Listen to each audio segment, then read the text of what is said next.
Hello and welcome to Saving Grace Homeschool. My name is Leanne Smith. Today we'll be covering the topic of construction of geometric figures. The first concept that we're dealing with is what is an angle. If we draw something like this where we label it A, B, and C. An angle is formed when the two lines AB and BC come together and meet at a common point. So B, which is called your vertex. So that point over there is called your vertex. The angle measures the amount of turning about a point in degrees. So if you start at line AB, it measures how much there is a change in degrees from going from AB to BC. When you name an angle, you name it as with the lines that are involved. So it's A, B, and C. So the angle is from A to B to C. And then the point where the vertex is, that has a little cap on the B. So the one with the cap always shows you where the vertex is, and the vertex is always written in the middle. Another way of writing out what an angle is, you write it the symbol to show an angle, and then you write A, B, and C, and this shows you again that the angle is at B.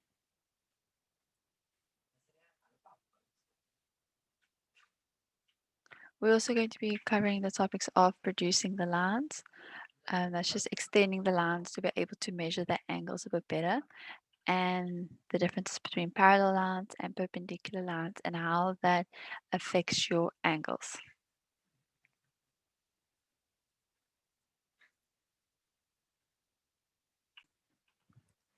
A bit of background information about what angles are. If you look at this triangle over here, it is made up of 3 different lines. Between the one line and the second line, there is a distance. That is what an angle is, and it is always measured in degrees. So the angles of a triangle will add up to 180 degrees, for example. If you stand in one spot and you turn around completely until you end up in the same spot again, you have turned around by 360 degrees. So 360 degrees is the amount of degrees in a circle. You also call this a full turn or a revolution. The concept of angles is basically you move from the one point up until the next point by turning. So if you open a door, for example, it's initially closed, and then as you open it up slightly, that difference, so imagine this over here is a door where AB is your door initially. You move it to the position AC. It has moved by a certain amount of angles. Then you move it from AC to AD. Then you have moved it by further degrees. And in this case, the angle over here will be BAC. So if you look here, BAC, the vertex, which is your corner, has that little cap on it. And the angle over here is CAD, where A has got your cap. You can also have an angle, this whole angle, where it's from B to A to D, and A has got the cap on. So there's different ways of naming an angle depending on where it is in, by how many degrees it has turned by. There is a common misconception that if this angle takes up more space, then it means that it is larger. but the size of the angle does not depend on the length of these arms. So the arms is basically here where I'm pointing with the arrow. It doesn't depend on that. If you move a, let me just annotate. If you move something open, let's just stick by the concept of a door. Imagine you're moving a small door and you move it from that position to that position, okay? It moves by say 30 degrees. Compared to now, if you have to move a gate, which is a lot larger than a door, and it's a swinging gate. So imagine that the gate is a lot larger, but in the end, it still only moves by 30 degrees. So it does not depend on the arms that we are, or the length of the arms that we are looking at. A small and a large angle, which is shown here at 4.1, this is the difference between the two. A small angle has a much smaller area between the two arms over here compared to a big angle. If you draw connecting the two, that's a lot bigger than that small little area over there. So basically, the larger the angle is, then it has the directions between this arrow and that arrow are a lot further apart. Whereas at this small angle, the directions are almost identical. We have certain words that we use to describe angles. This long parts over here, these long lines are called your arms, and that just shows the two lines that are at an angle to each other. So imagine it being a door. It was initially here, you swing it open, and now it's at that position. The point at which the arms meet is called your vertex, or the plural of a vertex is vertices. The arrows over here on your arms show that these lines keep on extending so that the length of the angle's arm does not change the size of the angle. When the arms are long or short, the angles always stays the same, so it has no effect on the size of the angles. The arc over here shows where the angle is. You can also label a angle, so you can label here with this arc. You can use a dot, or sometimes if there are many angles around one point, you would label it 1. So if we have like that, for example, so imagine this being a circle, and you're talking about that's the one angle, that's number 2, that's 3, 4, 5. So that when you speak of it, you can say angle 2, and then you know exactly which angle you are referring to. If something is at 90 degrees to each other, it's labeled by this little box over here. It's also called a right angle.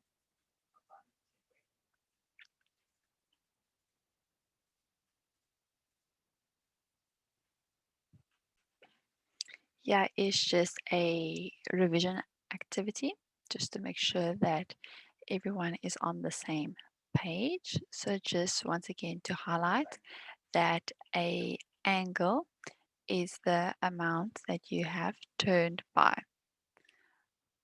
So number 1, look at the drawing on the right. Are these lines at an angle to each other?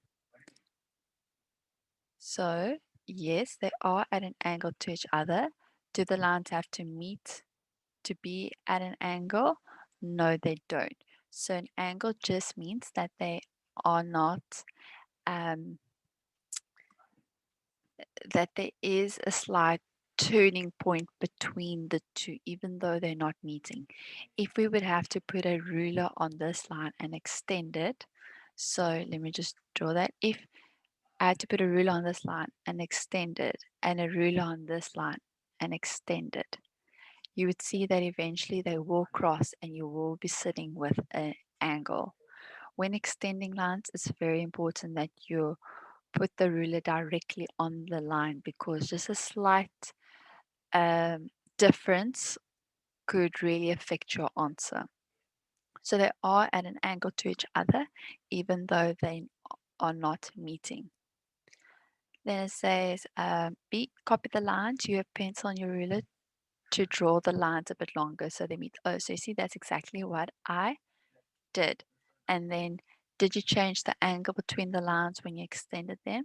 No, you did not. All that you did was just now show the angle that exists. You just showed it visually, but it's still the same line at the end of the day. And so they're still at the same angle to each other.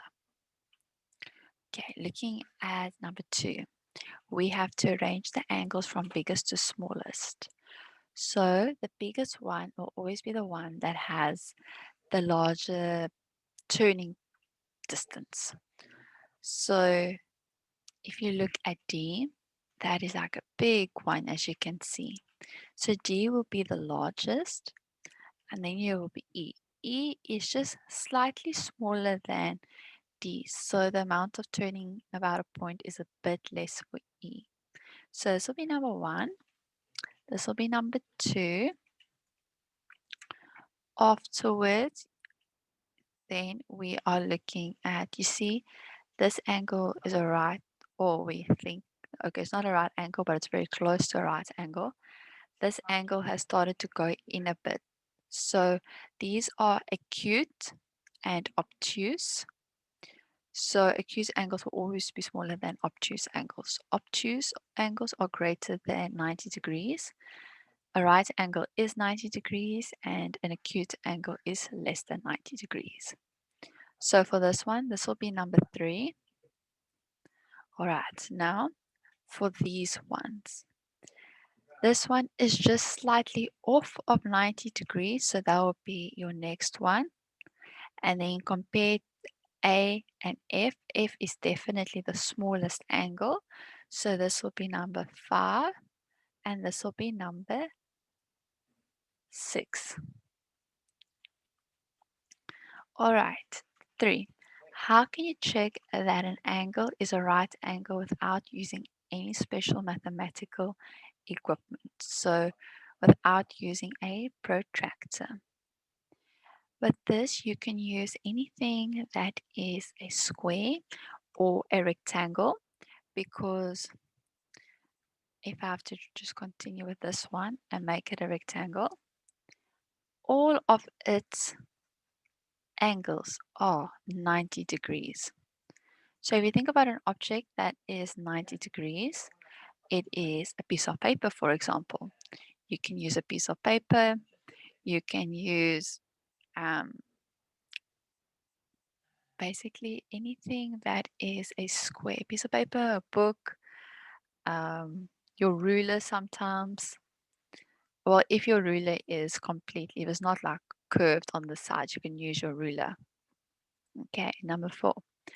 Are these two angles the same size? The size. Describe how you found your answer. Yes, a piece of scrap paper may help you. All right. So you can use a piece of paper and cut it out along these lines. Then you'll take that piece of paper, place it above this one, and then if it matches directly, it will be the same size. If it's smaller, then you know it's smaller angle over here, and if it's larger, it'll be a larger angle. Number 5. These two lines are drawn by holding down a ruler and drawing lines on both sides. What can you say about the lines? So these lines will be parallel to each other, meaning that the distance between every point on those lines is identical. So the distance between yeah and yeah and yeah and yeah are always, say, maybe like 2 centimeters right throughout those lines. Also, these lines never touch. That is what parallel lines are all about. They never touch and the distance are always the same. So if you continue this to, say, infinity like we did here, you just keep on extending it. They will never touch, so there isn't an angle between them. Number 6, look at the analog clock face on the next page. The minute hand and the hour hand make an angle. Okay, so focus on the smaller angle for now. All right, let's go have a look at that.